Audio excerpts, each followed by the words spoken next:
Oklahoma's where gay people find Jesus. We're going back to Oklahoma. I don't know why.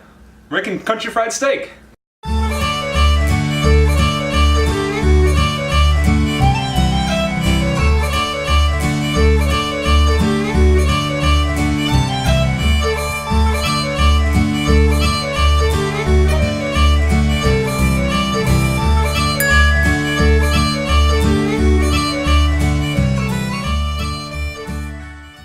So today we're using cube steaks. This is basically just a steak of eye round that's been run through a cubing machine or otherwise tenderized. And as you can see, it's kind of almost falling apart, the texture. This is going to hold the breading really well when we go to fry it. Alright, we're going to make some seasoned flour. So just have regular flour here. And in this bowl I have salt, garlic pepper, paprika, chili powder, Cajun spice, ground mustard, crushed red pepper, and black pepper. And we're just going to add this in there and mix it around.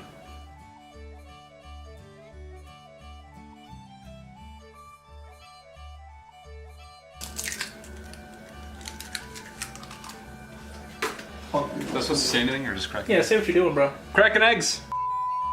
We're basically following just fried chicken procedure. So we're doing a dip in the flour, then an egg wash, and then another dip in the flour, and then we're frying that.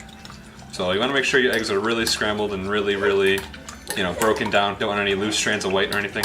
Alright, so we're going to add some half and half to our eggs. Just to let it stick to the steaks better. And also a little bit to our flour mixture. And this is gonna get the really crispy bits that you love on KFC fried chicken. That's gonna help that happen.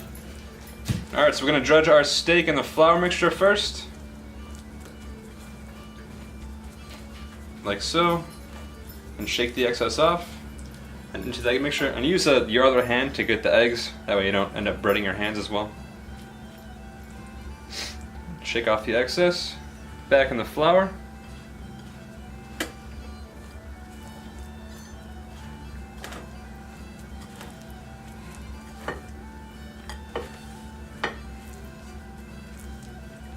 And you're ready to fry. As with frying anything, you want to dip it in, move it around, and slowly let go. Just like that. You're gonna take your steak out of the fryer once it's golden brown. Perfect. Okay.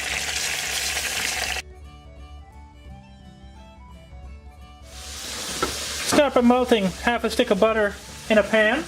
We're going to add a large teaspoon of flour to the butter and mix it until we get our roux. You might have to add more flour.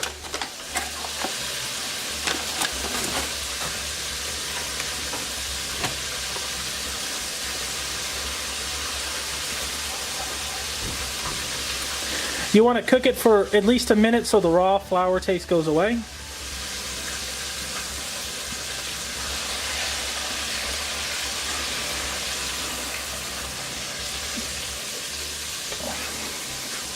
After your roux's formed, we're going to take half and half, or milk or heavy cream, whatever you have. And we're going to add it slowly while mixing.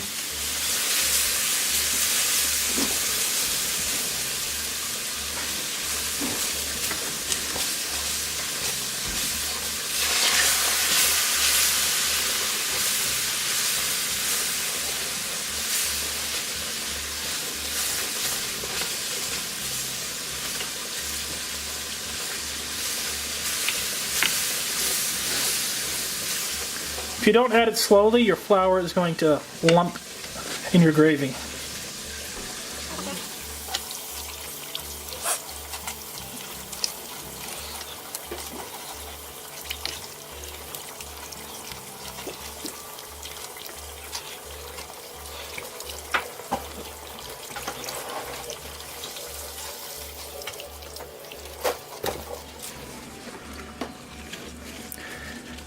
After we put in our pint of half and half or cream and we make sure it's nice and smooth, we're going to add a light beer.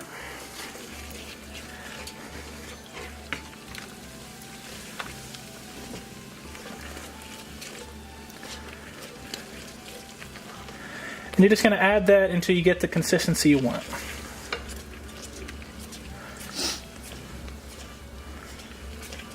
You want to make your gravy a little thinner than you want the finished product to be because it's going to thicken once you take it off the heat. So now we're gonna season this salt. You're gonna have to salt to taste. There's no real measurement for this. Then we're gonna do black pepper.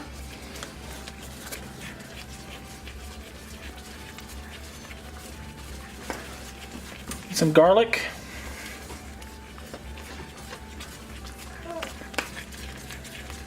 I'm gonna mix that around. And then we're gonna add some fresh thyme. Well, this is dried thyme. If you have fresh thyme, you can use that.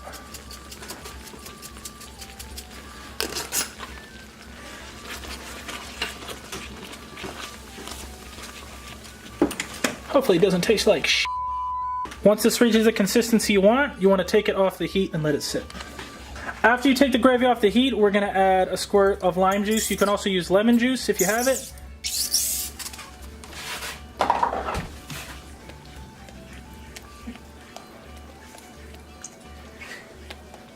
And that is a White Country beer gravy.